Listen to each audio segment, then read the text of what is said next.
Welcome. I'm Philip Kramer. I'm one of the organisers of the Morpeth Book Festival 2025. That takes place on the 22nd and 23rd of March of this year. I'm interviewing some of the authors, and today I'm very pleased to have with me Jessica Irena Smith, the author of The Summer She Vanished and The Night of the Crash. Jess, as she allows me to call her, emanates from County Durham. She's one of that formidable, skilled cohort of crime writers from the Northeast. But that's not, so to speak, the only string to her bow. She's an accomplished glass artist, and that's how she started, with a glass art studio. And she has exhibited in London at the Saatchi Gallery and the Mall Galleries as well. But she always has said that she's had a desire to be published, and she worked on a children's novel at first. But then she got her big breakthrough with crime, and in 2018, she had a free read with The Summer She Vanished, her first novel, and in 2002 signed a two-book deal with Headline Publishers, which has led to The Night of the Crash, which I can tell those who are watching this should be available from Waterstones in Morpeth, as well as, well, Waterstones in Morpeth, provided they've replaced the copy I purchased, and other good bookshops. So, Jess, thank you very much for giving your time to be with us today. We haven't met before, so I'm very pleased to meet you today and to see you again. I think you're coming on the 22nd of March to Morpeth Library. Right. So let's start. I'm interested in the background because you started as a glass artist, and I see that you had success. You were shortlisted for the Wildlife Artist of the Year for 3 years. Is there something about wildlife that particularly appeals to you in your background and you feel is well depicted in glass as an art form? I think I'm a huge animal lover. I've always had a lot of pets and I love wildlife. And one of the reasons I ended up going into glass was I'd gone on a holiday to the Canadian Rockies. I've got family over there, and there was a glass artist over there, Leslie Rowe Israelson, and I saw some of her work in a gallery and fell in love with it basically. And I just think it is a great medium for um, depicting not just wildlife but beautiful scenery. So I suppose it just lends itself well to that. And I think my dissertation in my MA might have been on animals in art. So don't ask me too much about that because I can't remember. It's years ago.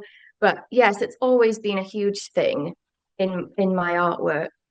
Yeah, I see. And the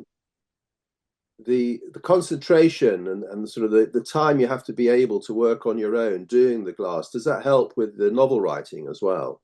That ability to work in that way? I think it does. I am someone who's quite a solitary person, and I quite like that. I would say I'm probably quite an introvert, and I like being left to my own devices.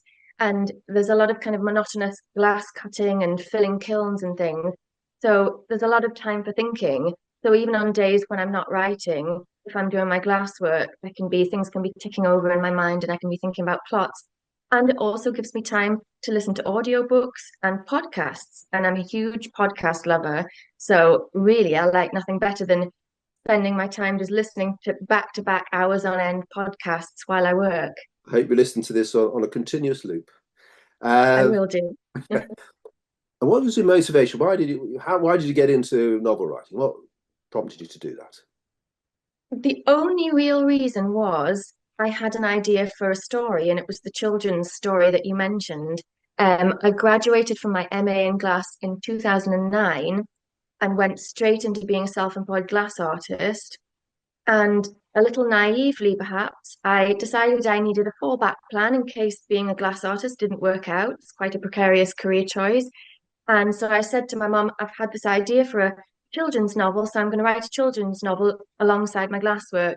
And she kind of laughed at me and said, not unkindly, but said, only you could think that being a writer is a fallback career for being a glass artist.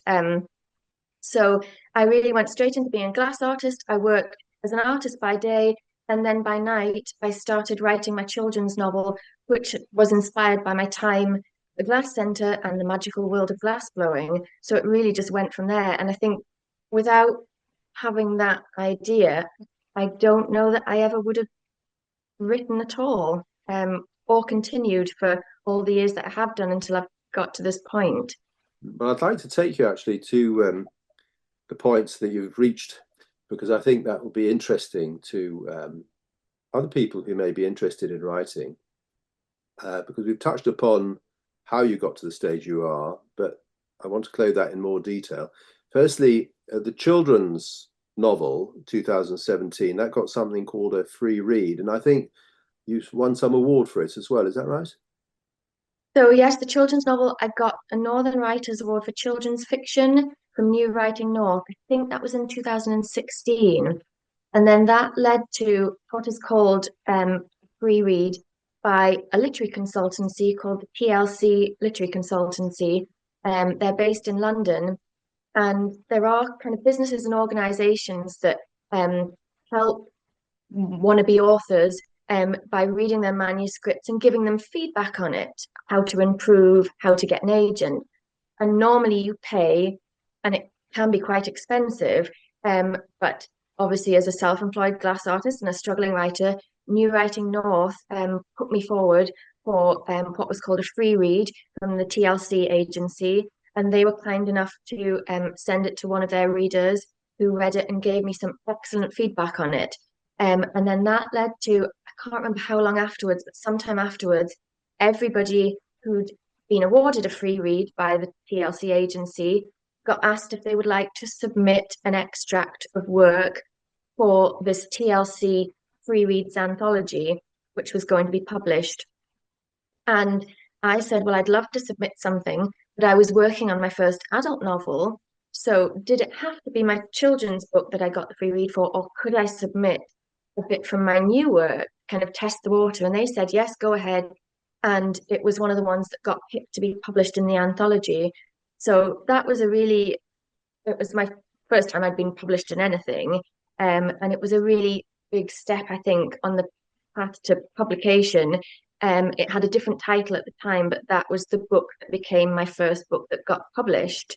And it wasn't too long after that that I finished my manuscript and started submitting to agents and signed with an agent. So it was a really important first step on that path. Yeah, I just want to ask you about New Writing North, because you mentioned them now, and I see on the news, local news, that they're proposing to open at the Bolbeck Hall. They expect to get a very substantial grant to do that. And I'd like you to tell us about the work of New Writing North and how they can help authors. So they're a body that covers the whole of the north of England. As far as I'm aware, I think they go down to Manchester. I think they are Arts Council funded. I could be wrong. But they basically support local writers in the north and the northeast, and push their work and champion their work and support their work and help you get things like grants and funding and be seen. So they do events with libraries. So last year, I took part in something called Northern Bookshelf Live with 9 other authors. And it was a year of events put on at local libraries where we as authors got to go in and talk about our books. And New Writing North, they're absolutely brilliant. They're so proactive. And again, they've been such a huge part of me getting published, really, because the Northern Writers Award that I got from them, again, that was the first thing on my writing CV. And it meant that when I approached agents, I could say I've got this Northern Writers Award. And everything like that helps. So even though I didn't ultimately get an agent for my children's book as a result from that, again, it was just another step on the pathway to publication. And I'm still in contact with them now. If I've ever got a query about anything, how do I do this? How do I approach this person? What's the best way of doing things? I can drop them an email, and they're great at getting back to you and knowing exactly what to do and advising you. So they're really great people to be in touch with, and their support has been invaluable. Yeah, well, how and you have when you signed with an agent, Soho agency, how important to the author or to you has having an agent been? I think really you can't get a publisher these days without getting an agent, unless you're a celebrity or you've been self-published sensation. Really, you have to have an agent to get published these days, certainly for fiction. Um, but getting an agent in itself is really no mean feat. It's very difficult. And before I got my agent for my adult novel, I'd spent years of going round and round in a loop of submitting to agents, getting rejected, going back to the drawing board, redrafting my children's manuscript, submitting again. And it was always, I'd get a few full manuscript requests, which means they're interested in reading the whole manuscript. And I got some good feedback and I got some really helpful feedback, but it was always close, but not quite close enough, not this time. Um, so I was getting to the point when I started my adult novel where I was almost ready to give up because I did wallow for quite a while and I kind of had said to myself, I'm going to give this one last shot. And if I don't find an agent for my children's novel, then that's it. I'm never going to write anything again. And my sister had said to me years before, nobody ever gets their first novel published. And I hadn't really wanted to listen to her. And I'd said, well, if I don't get my first novel published, then I'm not writing another thing. Um, but really, some people do get their first novel published, but she was really right. And actually, in the end, I didn't get my first novel published. But I also think without having written that first novel and spent years on it, and also having gone through the agent submissions process, again, I think that set me up well for submitting my adult novel.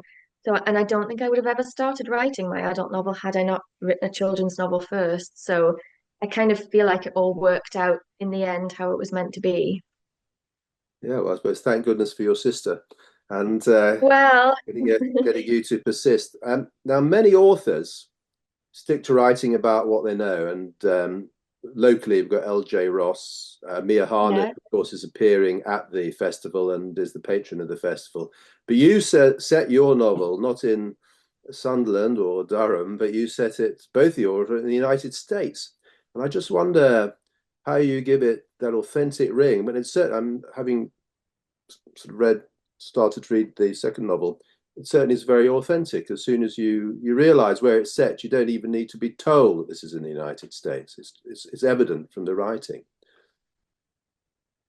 I think with my children's novel, I was writing about what I knew, and with my adult novel, I kind of went with the old adage of write what you love. So really, I was just writing the type of book I like to read, and I love books set in the Northeast and local authors who write books set in local settings. But I also love books set in other countries, and I am a huge, for my sins, I am a huge true crime fan. I watch a lot of true crime documentaries and listen to a lot of true crime podcasts, and a lot of them happen to be from the US, and are set in small town America. So um, I really just, it was quite scary because I did think people from the US might read it and say, oh, this would never happen, or you wouldn't use that word there. I did try really hard to get things as accurate as I could, and things like language and dialogue.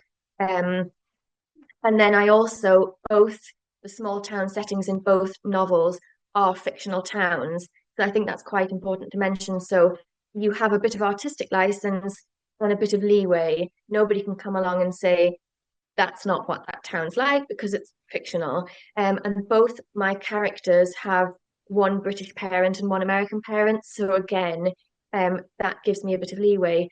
But I also think in terms of setting books in the States, I always think the States is such a huge country that there's a lot more scope for people going missing. And both my books feature missing people. So it's just the sheer size of the country, and a lot of the podcasts and true crime things I've listened to that feature real stories from the States, you almost think it sounds like the plot of a novel. It almost sounds so far-fetched, and it's that thing about the truth being stranger than fiction. So I almost just felt there was a lot more scope for the type of plot that I was writing. So really, that's the reason. Right. Well, actually, I'd like to just touch upon something you just said about both plots having somebody who's gone missing, and how this is something which is probably easier to set in the United States. Because I was wondering if you want your novels to be read in sequence so that so that you read the first one first, and that sort of leads you into the second. Because, for instance, some novelists have got their detective, and really you need to read the first novel where you find all the original idiosyncrasies and the iconic car, and then this follows through the series. And in the two books you've written, the two crime novels you've written so far, and Summer She Vanished, a 17-year-old has disappeared. The action really is 40 years on while this is being uncovered, this secrets which many people wish had stayed as secrets. And then in The Night of the Crash, you have a character who has unsolved a murder which took place 20 years ago, also at a young person, this time a child has disappeared. And as the reader, having seen the first novel, one might be led along the path to thinking, well, this is going to be similar, because this individual, this is her skills. She's now looking into some secrets within her own family from the past, and this is how the book is going to spin out as she uses her skills to uncover that. But it may be that I'm not going to be a plot spoiler here. It may be that the reader's being led up the garden path, and it gives you more opportunity to have a dramatic twist. So is there an element here that you like your first novel to be the basis of your readership, who says, well, this is Jessica Irena Smith, and this is what I can expect, or is this just coincidental?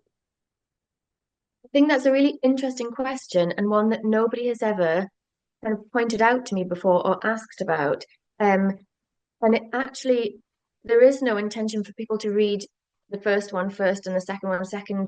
They are complete standalones with different main characters set in different towns. Um, so you can read them in any order. I guess what you've picked up on is that there are themes that are kind of consistent across both my books. So, missing women, decades old cold cases. And again, I think that probably just stems from a lot of the podcasts and true crime things that I've watched, because a lot of them feature cases that are decades old cold cases and actually have been solved, oftentimes by armchair detectives. I was speaking to someone the other day who said he hated armchair detectives because in novels they always solved murders and crimes, but that wasn't realistic and that never happened in real life. And they didn't have armchair detectives, don't have access to all the things that the police have. And I kind of said, well, I don't know about this country, but in the States, it's actually not true. There are a lot of armchair detectives who have solved decades old cold cases and have also worked with the police to solve them and actually been given access by the police to evidence and things like that. It doesn't always work like that. Sometimes the police are open to it, sometimes they aren't. But there have been quite a lot of cases where podcasters and armchair detectives have solved these cold cases. So I think what you've picked up on, rather than the books needing to be read in any particular order, is really just common themes that they have, which I guess boils down to the interests I have and the type of book that I like to write. Yeah, well, thanks. It may be people who turn up want to at the festival want to ask you about this as well. And finally, I'd just like to ask you this, because you do book festivals, and I just wonder what you think the benefit of the book festival is to the authors, but also the benefits to the audience as well, to the readers, and those who may not be readers yet, but may become readers. So this is actually my first book festival, Morpeth. I've never done a book festival before. I've only done a handful of library events, which I've really enjoyed. But one of the things I wasn't necessarily surprised by, but with the library events, some of the audience had read the book and some hadn't. So, you have to be quite careful that you don't give away plot spoilers. Um, but that was interesting to me that they just come along because they love reading, and there may be they see an author that they think sounds interesting and they go along. So I suppose for me, hopefully, it's always about building your readership, and your following, and just really getting people to read your books, which is always lovely. And I think for the audience, I think when they just love reading and love books, it's nice for them to come along and hear someone that they maybe hadn't even heard about before that day. Obviously, I'm not. When my book came out, I was an unknown debut, and I'm still relatively unknown. So it's just really nice to get the opportunity to do something like a book festival and get out there and meet readers, whether they've read my books or not. And hopefully they'll enjoy the talk and they'll maybe go out and pick up a copy of the book and read it and enjoy it. But I also think there are a lot of writers um, among the readers out there. So I think a lot of them come along and are interested to hear about the writing process and the process of getting an agent and to publication. So I think as well as talking about the book, that's probably quite an important side to talk about. So hopefully, yes, they'll enjoy it. Yeah.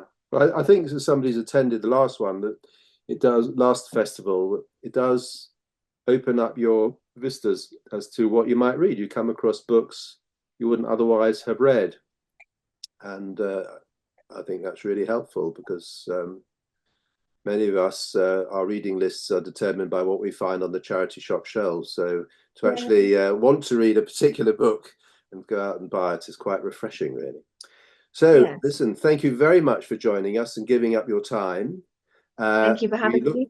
we look forward to hearing from you at the event itself, and I look forward to meeting you as well. So thank you again. I'll see you there. Thank you. Bye. Bye.